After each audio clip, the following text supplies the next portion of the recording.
নাকের দুই পাশে বড় রোমকূপ দেখে কি আয়নার সামনে দাঁড়াতে অস্বস্তি লাগে? সত্যি কথা আগেই বলি, রোমকূপ পুরোপুরি বন্ধ করা সম্ভব না, কিন্তু ছোট দেখানো সেটা একদম সম্ভব। প্রথমে বুঝতে হবে কেন এটা হয়। নাকের আশেপাশে সেবাসিয়াস গ্রন্থি বেশি থাকে, এগুলো বেশি তেল তৈরি করে, আর সেই তেল আর ময়লা মিলে রোমকূপ প্রসারিত হয়ে যায়। বাংলাদেশের গরম আর আর্দ্র আবহাওয়ায় এটা আরও বেশি হয়। সমাধান শুরু হয় ক্লিনজিং থেকে। রোজ রাতে ভালোভাবে মুখ পরিষ্কার করুন।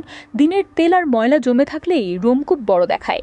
ডাবল ক্ল্যান্সিং মানে আগে মিশল্লার ওয়াটার বা ক্ল্যান্সিং অয়েল, তারপর ফেস ওয়াশ খুব কার্যকর।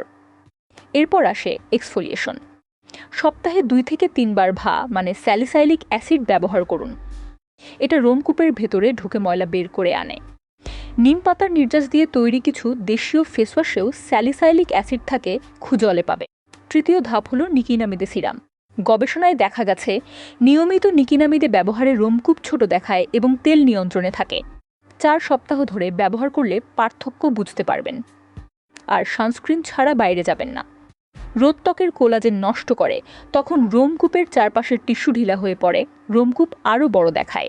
ধৈর্য রাখুন, এটা রাতারাতি হয় না, কিন্তু সঠিক রুটিনে 2 থেকে 4 সপ্তাহে পার্থক্য নিজেই দেখতে পাবেন।